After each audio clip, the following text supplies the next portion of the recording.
أهلا بيكم في درس رقم 40 في دبلومة كانفا بعربي، والنهارده هنتعلم مع بعض ازاي نعمل التيشيرت ديزاين اللي قدامنا ده. والتصميم اللي قدامنا ده بينتمي لعائلة التايبوجرافي، وده هيكون آخر درس في تصميمات التيشيرتات وهو أكثرهم صعوبة، فركز فيه كويس جدا عشان تفاصيل كتير موجودة فيه. وما تنساش لو انت عايز تتعلم تصميم جرافيكس وشغل اونلاين لازم تنضم لجروب عالم الموازي الموجود في أول كومنت، والجروب ده أنا بتابعك فيه بنفسي وبعلمك من الألف للياء ازاي تبقى مصمم جرافيكس وازاي تشتغل على موقع فريلانسر وتبني أولى تقييماتك هناك. فأهلا بيك مع 90 ألف طالب، ويلا بينا نبدأ الدرس بتاعنا.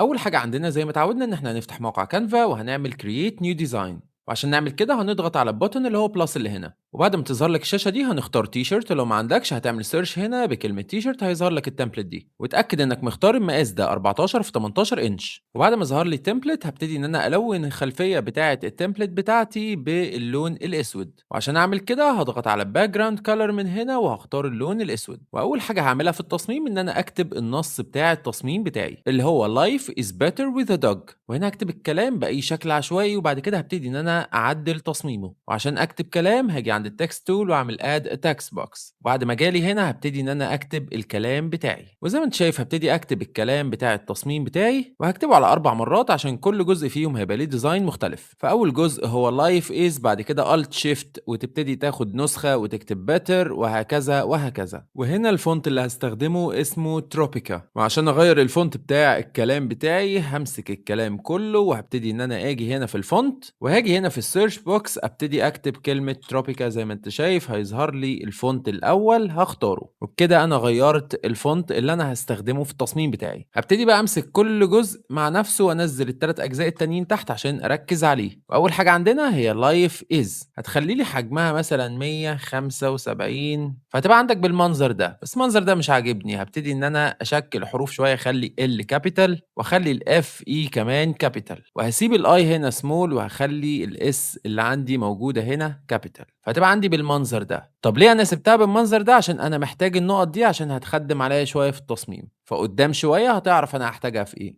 وبعد كده هتمسك الكلمة وتلفها لي بالكيرف بزاوية 45، وبكده أنا خلصت ديزاين أول كلمة. أرجع لورا شوية أرفع الكلمة دي لفوق وأمسك اللي وراها وأروح رافعه لفوق وأبتدي إن أنا أخش زوم إن عشان أشكله. وهنا ركز معايا شوية عشان هناخد نسختين من الكلمة دي. طب ليه أخدت نسختين؟ لأن أنا هحتاج هنا حرف البي بس وهحتاج حرف الآر بس، فهمسح بقية الحروف وأسيب حرف الآر وحرف البي، وفي اللي في النص دي هشيل البي وهشيل الآر. طب ليه عملت كده؟ عشان هخلي البي والآر حجمهم مختلف عن الجزء اللي في النص وهعمل ستايلنج مختلف، فلازم افرقهم. وهتلاحظ في الدرس ده ان احنا بنستخدم تقريبا كل طرق التيشيرتات في التويكس اللي هنعملها في التصميم هنا. يعني تفريق الحروف ده احنا عملناه اوريدي في الدرس رقم 12، بس كان عشان نعمل ايفكت دمج كلمتين مع بعض، انما هنا هنستخدم ايفكت جديد ولكن نفس الفكره. فتعالوا مع بعض نشتغل ونشوف هنعمل ايه. هتجيلي على الجزء ده وتخلي لي حجمه 190، هتلاقيه غطى على الكلمه اللي تحت، مش مشكله. هتمسك الار دي تبعدها بعيد شويه وتخلينا في الجزء ده، وبعد كده ترجع لورا شويه وتطلع لي الكلمه دي لفوق، وبعد كده تمسك حرف البي وتنزله تحت شويه عشان يبعد عن الكلمه دي، وهتمسك الكلمه دي تيجي هنا في الايفكتس وتخلي لي الكيرف بتاعها عكس اللي فوق 5 4، لان اللي فوق كانت 4 5. يعني ايه؟ يعني كلمه لايف از هنا لو انت بصيت في الايفكتس هنا هتلاقي ان الكيرف بتاعها 45، في حين ان الكلمه اللي تحت 54. هتلاقي ان الاثنين متطابقين مع بعض وماشيين مع بعض ممتاز. وبعد ما عملت كده هتمسك الاثنين دول بقى تخليهم هما الاثنين كابيتال وتخلي لي حجمهم 260. بعد كده هتمسك البي هنا تطلعها في المكان ده والار في المكان ده. طب اسكت على كده؟ لا، تعالى هنشتغل شويه مع بعض في الحته دي. هتمسك البي وتضغط على بوزيشن، تضغط على ارينج وتيجي في الروتيت هنا وتخليها ماينس 8 ونص، ودي الزاويه اللي انا عايز حرف البي يلف بيها. وبعدها تمسك حرف الار وتعكس الزاويه دي، هنا كانت بالماينس هنا هتخليها بالموجب 8 ونص. اسكت كده؟ لا، هتمسك هنا وهتخلي لي الحروف دي كمان كابيتال، وبعد ما خليتها كابيتال هتنزلها تحت شويه عشان تسيب مسافه وتخلي حرف الار متناسق معاها، ان الكيرف كأن في كيرف كده ماشي كأنهم كلمه واحده. ونفس الكلام هنا نفس الطريقه برضو هتبتدي انك تنسق الموضوع، ولاحظ المسافه اللي ما بين الاس والار اللي هي المسافه اللي موجوده هنا تكون هي المسافه اللي موجوده ما بين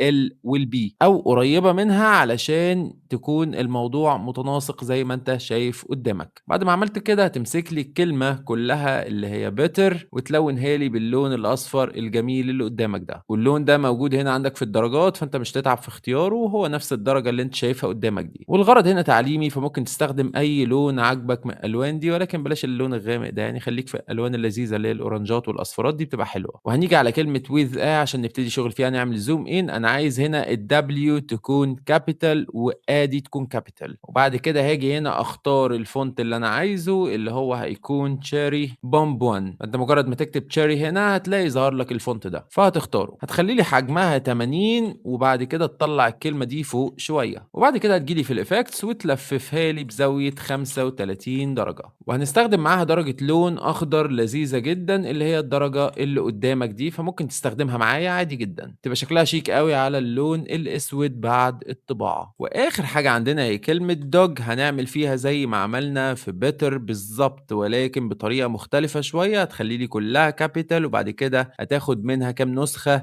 2 كمان، يبقى عندك 3 نسخ منها، وفي كل نسخه تمسح الحرفين التانيين. عندك اول نسخه عايزين منها حرف الدي، تاني نسخه عايزين منها حرف الاو، تالت نسخه عايزين منها حرف الجي. هتطلع الاو من النص وتمسك الاتنين دول مع بعض وتخلي لي حجمهم 370. اوبا بقوا مضخمين، تروح فاصلهم عن بعض عشان نشوفهم، وتيجي عند الاو غلبانه دي تخليها 400، اكبر منهم شويه بسيطه. طب ليه عملت كده؟ هنشوف مع بعض. هتبتدي ترفع لي الكلمه دي هنا شويه او الحرف هنا شويه، تيجي في البوزيشن، تيجي في ارينج، تعمل نفس اللي عملته في حرف البي ماينس 8 ونص، بعد كده تضغط انتر. نفس اللي عملته هنا، ممكن تاخد الزاويه دي كوبي بيست وتمسك الجي وتخليها 8 ونص وترفع لفوق شويه، وتيجي في الاو هنا تروح حاططها لي في النص التصميم. ونص التصميم مش عند الخط المنقط ده، نص التصميم عند الخط الثابت ده. وبعد كده هبتدي اظبط مكان الجي مظبوط عشان هي مش متظبطه، وراعي المسافه اللي ما بين الاو والجي والدي والاو، فهنا المسافه كبيره شويه، نبتدي ان احنا نظبطها عشان تكون متطابقه. ووصلنا للشكل اللي قدامك ده. ممكن نضيقها سنه كمان عشان تبقى مظبوطه قوي زي ما انت شايف كده قدامك. انا كده عملت الطوب الاحمر بتاع التصميم ده كده، بسم الله كتبنا النص. عايزين بقى نحط له مكياج عشان يبقى شكله حلو. طيب المكياج بتاعنا عباره عن ايه؟ عباره عن عناصر جرافيكس، عباره عن الدرس اللي قبل ده اللي هو درس 39 ازاي نستخدم الخطوط بميل. هنستخدم منها كتير جدا، طبعا مش هعملهم كلهم معاكم، ولكن هقول لكم كده البدايه وامشي معاكم شويه عشان الفيديو ما يبقاش مدته ساعتين، فهسيبكم انتوا تسرحوا بقى في بقيه الخطوط وتوروني عملتوا ايه في الجروب. فيلا بينا نبدا عشان الفيديو ما يطولش مننا، ونشوف هنعمل ايه بالدرس رقم 39 اللي هو كان تصميم لوجو هنا. وهنا هنستخدم بقى شويه عناصر كتير، فطول بالك معايا عشان اجيب العنصر اللي انا عايزه. هاجي هنا في الاليمنتس وهكتب هاند درون ريز، بعد كده اضغط انتر وهبتدي ان انا افلتر النتائج بالجرافيكس. وزي ما اتعودنا هتروح بقى يمين خالص تخلي البرايس بتاعك فري عشان تظهر لك بس النتائج المجانية. مجرد ما تنزل سنة بسيطة هتلاقي الشكل اللي احنا عايزينه اللي هو ده. هتجيبه عندك لونه اسود مش باين، هنخلي لونه ابيض عشان يبان. ناخده كنترول اكس كنترول في نطلعه قدام، ونبتدي نظبط حجمه زي ما احنا عايزين. اللي انت هتعمله ان انت هتيجي عند فليب وتخليه فليب فيرتيكال عشان تقلب الشرطة دي لفوق، وبعد كده هتيجي هنا في البوزيشن وتيجي هنا في الارينج وتخلي زاوية الدوران ماينس 25، وخد الزاوية دي كوبي عشان هنحتاجها بعدين. تضغط انتر هتلاقي الزاوية ظبطت معاك. بعد كده تبتدي تصغر لي الشرط دي شوية زي ما انت شايف كده، وتطلع لي كلمة لايف از فوق شوية، وتبتدي انك تظبط الشرط دي معاها سنة، وابعد الشرط شوية عن الكلام عشان المساحة دي هنستخدمها. وبعد ما خلصت الت شيفت وهاخد نسخة من الشرط دي وهعمل فليب بس هوريزونتال عشان اقلبه الناحية التانية. وبعد كده شايف النيجاتيف 25 هتشيل منها النيجاتيف وتضغط انتر، هتلاقي الزاوية اتقلبت معاك مظبوط زي ما انت شايف. المسافة كده مطابقة، وبكده انا عملت الشرطتين اللي فوق اللي هم الشنبات بتوع الكلب. تاني عنصر عندنا هو الودان، فهاجي هنا في الاليمنتس وهعمل بدل هاند درون ايرز. تاني عنصر عندنا هو الودان، فهاجي تاني للاليمنتس وهمسح اللي انا عملته هنا وهكتب انيمال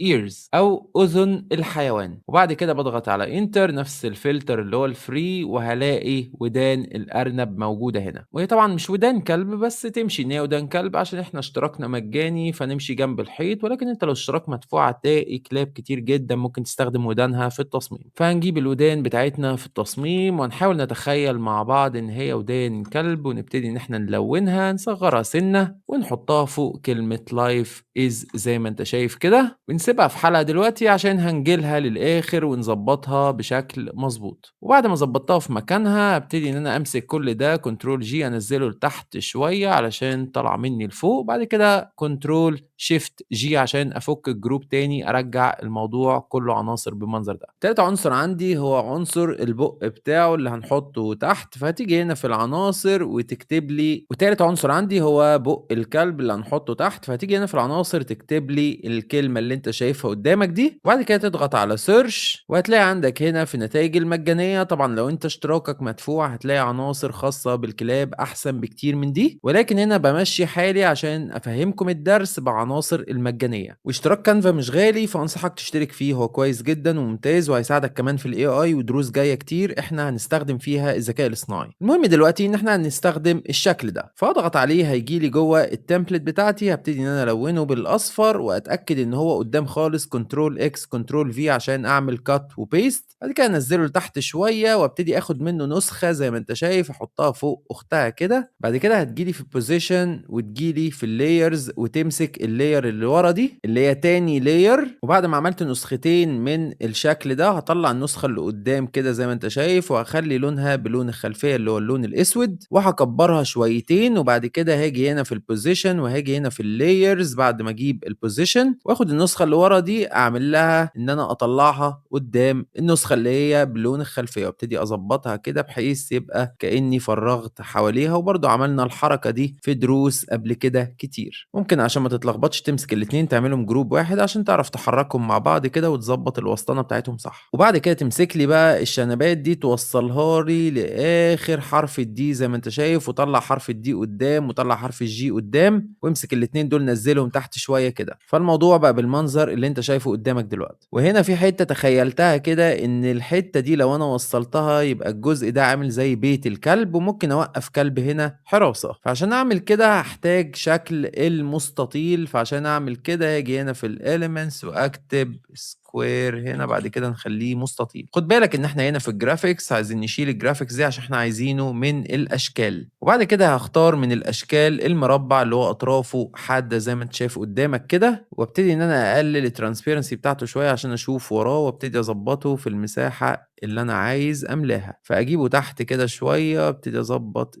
الطول بتاعه، وابتدي اظبط زي ما انت شايف كده انا ظبطته من فوق. بعد كده ارجع الاوباستي بتاعته زي ما كانت، وبعد كده اخلي لونه زي لون حرف التي. الت شيفت واخد نسخة تانية تحت زي ما انت شايف كده، وعشان هنا اطراف الحدة ما تبقاش باينة هوريك دلوقتي تركاية لذيذة كده ممكن تعملها بحيث ان الموضوع يبقى متماشي. والتركاية بتقول انك هتمسك السكوير بتاعك وتيجي هنا عند الكورنرز وتعمل كورنر بتاعك بالمنظر ده بحيث تعمل انحناء بسيط فيبان انك كأنك لحمهم مع بعض. وبعد ما لحمتهم مع بعض وعملت بيت للكلب هحتاج طبعا العنصر الرابع بتاعي اللي هو الكلب، فاروح هنا الغي كل الكلام ده واكتب ببساطة. وبعد كده هحتاج العنصر الرابع بتاعي اللي هو الكلب، فاروح هنا واكتب كلمة دوج. طبعا هختار في الجرافيكس وزي ما اتفقنا اجي هنا واخلي برايس فري، وافضل انزل تحت شويه حلوين لغايه ما الاقي الكلب اللطيف اللي واقف اللذيذ ده، وده كلب نوعه جولدن وانا بحب الفصيله دي جدا، فهنجيبها ونبتدي ان احنا نصغره شويه ونخلي لونه ابيض. طيب بعد ما اصغره اكتر كمان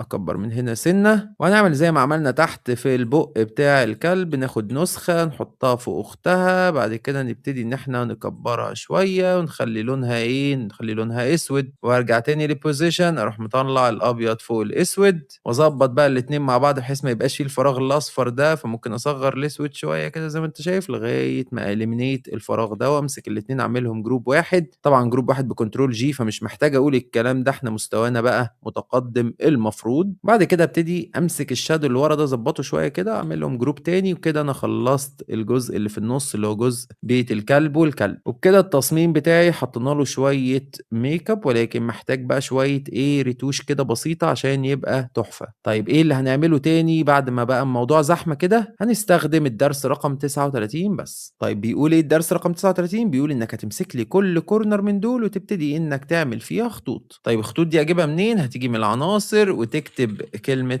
لاين زي ما أنت شايف قدامك. بعد كده من الأشكال، وتأكد إنك في الأشكال مش في الجرافيكس، عايزين أشكال وتختار الخط اللطيف ده. وبعد ما اخترته هتبتدي إنك تصغره شوية وتجيبه لي في الحتة دي وتلفه لي كده لفة جميلة. بعد كده تيجي هنا تعمل زي ما عملنا بالظبط في درس رقم 39. فلو أنت ما اتفرجتش عليه ارجع اتفرج عليه عشان تفهم هنعمل إيه هنا، لأن أنا مش هعمل معاك خط خط، أنا هعمل لك نموذج وأنت اللي هتكمل الخطوط كلها. والملخص بيقول إنك هتيجي عند اللاين تايب وتخليه كيرفد، فهتظهر لك النقطة التالتة دي اللي احنا هنبتدي على أساسها نلف الخطوط. وهنا هصغر الخط بتاعي شوية وابتدي إن أنا أظبط الكيرف بتاعه إن هو يكون مطابق لحرف الدي بالمنظر اللي قدامك. أسكت كده؟ لأ، هتاخد خط تاني وتبتدي تعمل نفس اللي عملته بالظبط بالمنظر اللي قدامك ده، إن أنت تصغر شوية بعد كده تحطه ورا أخوه وتلفه برضه لفة لذيذة. وخد بالك إنك هتتعب قوي في الموضوع ده في الأول لأن أنت لسه بتتعلمه، بس لما تتعلمه هتلاقي الموضوع أسهل بكتير. فنفس الكلام هبتدي إن أنا أمسك كل كيرف وابتدي اظبط الدوران مع دوران اخوه اللي قدام بالمنظر اللي قدامك ده، تخلي المسافه ما بينهم صغيره مش كبيره بالمنظر ده. وتيجي هنا في البوزيشن في اللايرز تقوم عاملهم جروب، ممكن تاخد كوبي بيست توفر على نفسك وقت، تتاكد ان هم على نفس السوا وتروح جاي قلبهم الناحيه التانيه. طب تقلبهم ازاي؟ هتروح على بوزيشن تختار ارينج وتيجي هنا في الروتيت تخليها 270 درجه وهوب اتقلبت زي ما انت شايف كده. كل اللي عليك انك بس هتظبط تظبيطه بسيطه بعد ما تقلبهم على الحرته بتاعه حرف الجي، وبكده انت عملت حرف الدي والجي. وطبعا بعد نص ساعه من الشغل هتلاقي ان انت بعد ما عملت كل الخطوط زي ما انت شايف كده، وهتقول لي في خط منقط ده اعمله ازاي؟ زي اخوه بالظبط، هتمسك الخط بتاعك هنا وهتضغط على الايكون اللي هنا وتبتدي انك تخليه منقط او تخليه خط مكتمل او منقط بس عريض شويه ومنقط رفيع جدا. واللي انا بستخدمه هو التنقيط اللي انت شايفه قدامك ده، بس الخط ده غلط. هتعمل نفس اللي انت عملته هنا في نفس المنظر، ودي دايره عادي جدا من الاشكال تقدر تعمل فيها نفس النظام برضو، انك تشيل الخلفيه بتاعتها تعمل لها اوتلاين تخلي نوع الخط بتاعها مقطع زي ما انت شايف. وطبعا لازم تتاكد انك موحد السمك بتاع كل حاجه، يعني هنا السمك 2، لو بصينا هنا هتلاقي مثلا السمك بتاع الخط ده 2 علشان التصميم بتاعك يبقى شكله متناسق.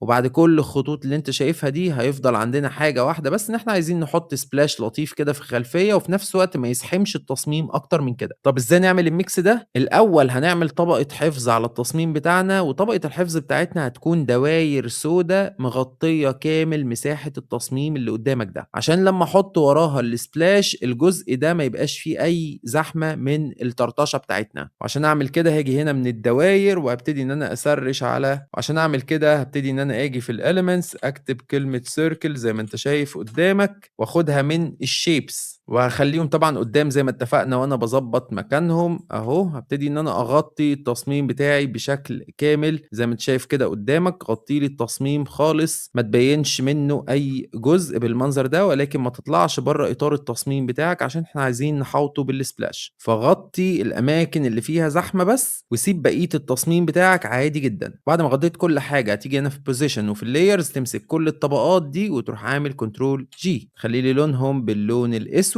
وتيجي في البوزيشن وفي اللايرز وترجعهم لي ورا خالص تحت كل الطبقات بتاعتك زي ما انت شايف كده قدامك. وبكده انت عملت طبقه حفظ على التصميم بتاعك. طيب هنعمل ايه دلوقتي؟ هنرجع تاني للعناصر وهنمسح السيركل وهنكتب كلمه ديرت. وبعد كده هتيجي هنا في الجرافيكس تعمل سي اول، تيجي هنا على يمين خالص تعمل برايس فري عشان يطلع لك النماذج المجانيه فقط. ممكن تستخدم بقى اي سبلاش رفيع من دول مش هتفرق كتير، يعني مثلا هستخدم ده وهروح ملونه بدرجه رصاصي كده لطيفه اللي هي مثلا ممكن تكون الدرجه اللي قدامك دي. هتقولي ما هو دخل في التصميم اهو عادي وما فيش اي حفظ ولا بتاع، هقول لك اصبر شويه يا حبيبي، هنرجع كل الطبقات دي ورا وهتشوف النهايه عامله ازاي. المهم هبتدي ان انا اخد منها نسخ زي ما انت شايف شايف كده وأوزّعها بحيث يبقى في جزء حوالين التصميم كده من الsplash وأفضل أعمل flip horizontal طبعًا عشان يبقى الsplash شكله منطقي، وآخر واحد عندي هنا أروح واخد أعمل flip horizontal بالمنظر اللي قدّامك ده، وخلّي دايمًا في تناسق يعني الجزء اللي خارج برّه يكون قد بعضه في كُلّه. خلّصت كل ده تروح ماسك لي بقى ال6 طبقات بتوعك دول عاملهم جروب واحد، وبرضه عامل نفس اللي عملناه مرجّعهم لي تحت خالص ورا آخر layer اللي هي بتاعة الحماية، يبقى أنا كده عزلت التصميم بتاعي ما حطيتش زحمة over عليه، وفي نفس الوقت عملت شوية splash حوالين منه. أسكت كده؟ لأ، ممكن أمسك الsplash وابتدي أصغّرها شوية، أبتدي أطلّعها فوق شوية، أضبّطها مع تصميمي لحد ما أكون راضي عنها، وبكده نكون خلّصنا التصميم بتاعنا. والتصميم ده مش سهل أبدًا، هياخد منّك وقت طويل أوي، ولكن مش قادر أقول لك شكله بيبقى عامل إزاي لمّا بيتطبع على تيشيرتات، بيبقى style شيك جدًا وتحفة. أتمنى تكونوا استفدتوا من الدرس، وأتمنى تتعلموا معايا في جروب عالم الموازي لو أنت عايز تتطور وعايز تبقى graphic designer شاطر. يا رب يكون درس مفيد، وأشوفكم في دروس جاية كتير.